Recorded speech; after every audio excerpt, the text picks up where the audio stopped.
Assalamualaikum warahmatullahi wabarakatuh. Selamat malam sahabat melayang dari Sabang sampai Merauke. Alkisah tahun 1920, terdapat seorang pengacara terkenal di Chicago bernama Easy Eddie. Karena kehebatannya, setiap perkara yang ditangani Eddie selalu dapat dimenangkan dengan baik. Keberhasilannya ini tentu saja membuat mitranya senang dan jumawa, karena dia tahu setiap perkara dia disedangkan, maka Eddie akan muncul sebagai pahlawan, sebagai orang yang akan membelanya, dan alhasil dia akan terlepas dari jeratan hukum. Ternyata klien Eddie juga bukan orang yang sembarangan. Dia adalah Al Capone. Al Capone yang sangat terkenal di Chicago sebagai seorang bos mafia.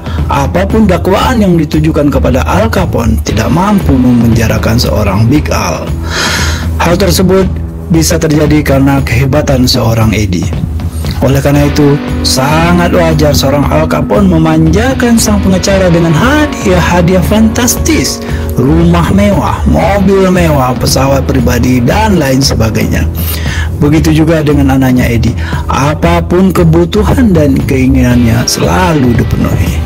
Secara kehidupan dunia, mereka bergelimangan harta dan kemewahan berkat kepiawaian Eddie dalam membela setiap kasus Al Capone. Ternyata segala kemewahan yang diberikan oleh Al Capone kepada Eddie sampai pada titik tertinggi di saat dia melihat anaknya. Dalam satu renungan, Eddie berpikir, apakah ini semua yang akan diturunkan kepada anaknya sebagai legasi? Jawabannya tentu tidak. Saya memang sudah punya semuanya, harta, kemewahan, fasilitas, dan lain sebagainya. Tetapi dua hal yang tidak bisa saya wariskan ke anaknya adalah nama baik dan contoh yang baik, kata Eddie membatin dalam hati. Eddie menghadapi dilema luar biasa untuk membuat suatu keputusan yang paling sulit dalam hidupnya. Mau meninggalkan legasi, nama baik ke anaknya dengan resiko kehilangan nyawa, atau tetap menikmati semua kemewahan tanpa bisa meninggalkan legasi nama baik. Nama baik jauh lebih penting dari semua kekayaan yang bisa dinikmatinya. Dia harus memperbaiki semua kesalahan yang telah dia lakukan. Dia ingin menjadi teladan bagi anaknya, memberikan hal yang baik, yang bermanfaat bagi banyak orang walaupun risikonya adalah kehilangan nyawanya. Dengan keteguhan hati, akhirnya Eddie memilih meninggalkan legasi nama baik untuk anaknya dengan segala risiko sebagai konsekuensi keputusan yang diambil. Eddie bersaksi melawan sang mafia. Akibat kesaksian yang diberikan oleh Eddie berakhir dengan serentetan tembakan di jalan Chicago yang sepi. Kemudian kita lanjut kepada kisah berikutnya. Pada saat Perang Dunia Kedua, seorang pilot pesawat tempur Air Force dari kapal perang USS Lexington, namanya adalah O'Hara. O'Hara bersama skuadronnya menjalankan misi dengan meninggalkan kapal induk di Pasifik Selatan. Setelah mengudara, dia melihat indikator bahan bakar tidak cukup untuk menjalani misi tersebut. Setelah ditelusuri, ternyata tutup tangki bahan bakarnya terbuka. Diduga inilah yang menjadi penyebab kekurangannya bahan bakar tersebut. Setelah mendapatkan persetujuan dari komandannya, O'Hara kembali balik ke kapal induk. Dalam perjalanan, dia melihat skuadron Zeron Jepang yang menuju ke armada Amerika yang sudah kosong. Dia juga tidak bisa memperingatkan armadanya bahwa bahaya sedang mengancam, bahwa bahaya akan datang. Tanpa memikirkan keselamatannya, O'Hara masuk ke dalam formasi pesawat musuh tersebut, menembaki musuh satu persatu dan terus bermanuver dan bermanuver. O'Hara berhasil mengacaukan formasi Zeros. Dia berusaha mati-matian agar pesawat Jepang tidak sampai ke kapal induk Amerika di Asia Pasifik tersebut. Entah apa yang dipikirkan oleh armada Zeros. Akhirnya pesawat-pesawat tempur Jepang tersebut merubah arah terbangnya dan menjauh dari armada Amerika.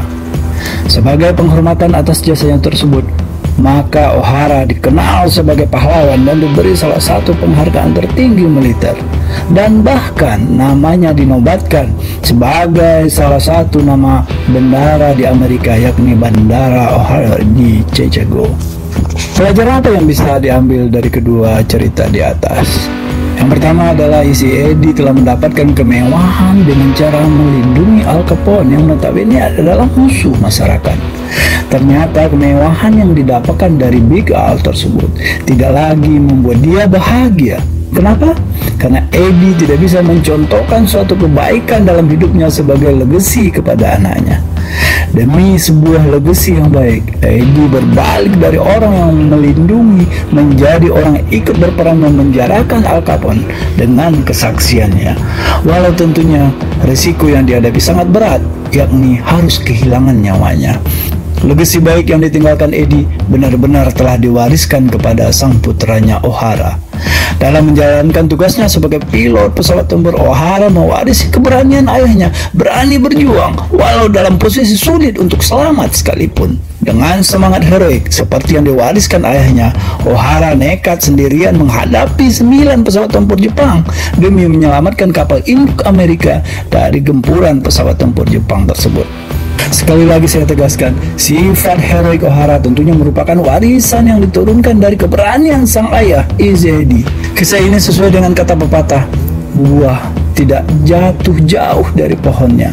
Sifat heroik orang tua akan turun kepada anaknya. Sifat baik Eddie akan diwariskan kepada anaknya.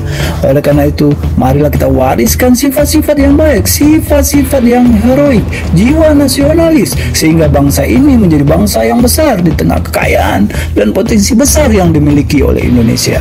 Saya akhiri video ini dengan mengutip satu kata bijak, harimau mati meninggalkan belang, gajah mati meninggalkan gading, dan tentunya manusia mati meninggalkan kebaikan yang diselimuti dengan nama baik.